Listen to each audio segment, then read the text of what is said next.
I feel like your favorite Pokemon can say a lot about you as a person. Like, for example, this favorite Pokemon means you enjoy competitive battling. This favorite Pokemon means that your room is probably way cuter than mine. This favorite Pokemon means that you barely know what Pokemon is, and you call them all Pikachu. Or maybe you just like the classics.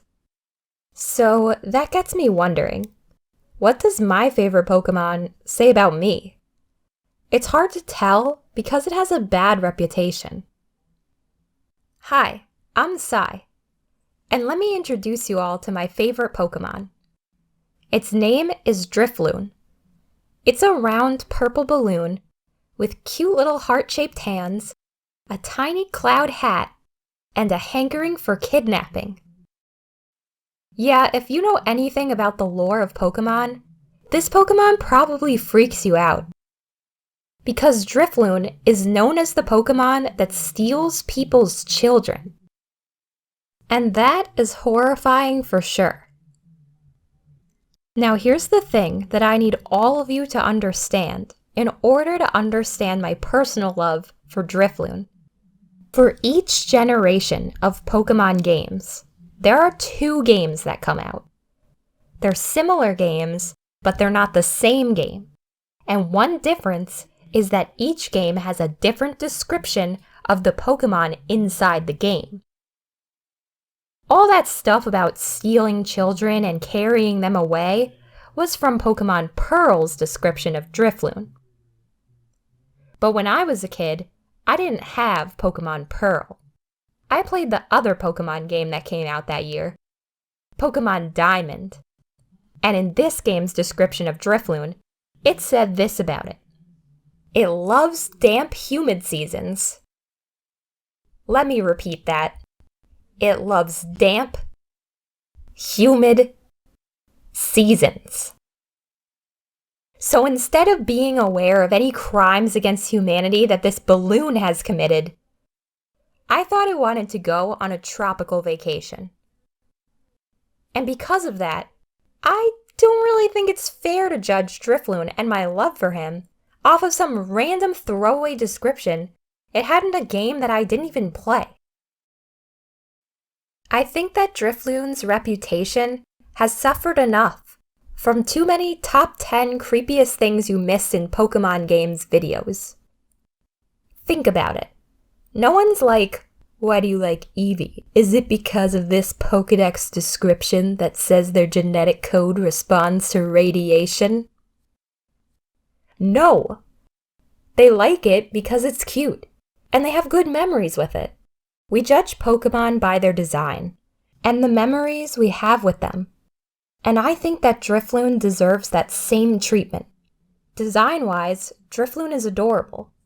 But more important than that to me are my first memories of him in Pokemon Diamond when I was a kid. I remember one day I was walking through the Valley Windworks area when I saw him. A little Drifloon sprite standing outside near the wind turbines. In my kid brain, I associated seeing Pokemon sprites just standing around in the overworld with legendaries. So I thought it was a legendary at first. I was panicked about having to catch a legendary this early in the game. I decided that it would be best to leave and plan how to catch it the next day. But the next day, Drifloon was gone. I searched for him everywhere, but I couldn't find him. So a week went by, and when the next Friday came, I was lucky enough to stumble back there to find him again. This time around, I battled him, caught him, and added him to my team. And I named him Looney.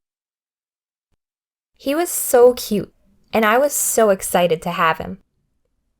But then I realized that to travel with me on my team, I'd be taking him away from this area, which was his home. And I felt horrible about that. As a kid, I always felt bad when other kids would let go of their balloons and their balloons would fly away. And I'm sure that contributed to my thoughts that Drifloon deserved to have a permanent home. So to combat these guilty feelings, every time I'd play Pokemon Diamond, I'd try to make sure to take Looney back to the Valley Windworks. Each time I played, until we beat the Elite Four and became champion, we'd return to this area, so he wouldn't have to be sad about leaving his home, and he wouldn't be a lost balloon. I know it might sound a little silly now, but the fact that I did this made this area of the game one of the most nostalgic for me, and I think back on it very fondly. I eventually learned that Drifloon wasn't a legendary Pokemon, that Pokemon inside of video games don't actually have feelings that you could hurt, and many years later, I learned about Drifloon's bad reputation online because of that freaky Pokemon Pearl description. But none of these things could stop my love for Drifloon, because I'll always remember with a childish wonder about my excitement when I first saw him, taking him home, and our victory over the champion. I also am glad that in the most recent Pokemon games, they sort of changed Drifloon's description from wanting to steal kids to wanting to make friends with kids, but they also added this description, which is horrifying in its own way. So you win some, you lose some, I guess. As for what liking Drifloon says about me as a person, I'd have to go with that I feel a lot of empathy for inanimate objects, and if I watch balloons float away, I will cry. If you want to see more of my animated stories, please subscribe and hit the bell, and comment down below what your favorite Pokemon is and why you like them.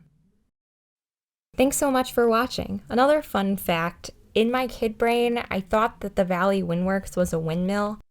I didn't understand that it was an alternative energy plant, and I have like a bunch of drawings of Drifloon sitting under an old-timey windmill for some reason.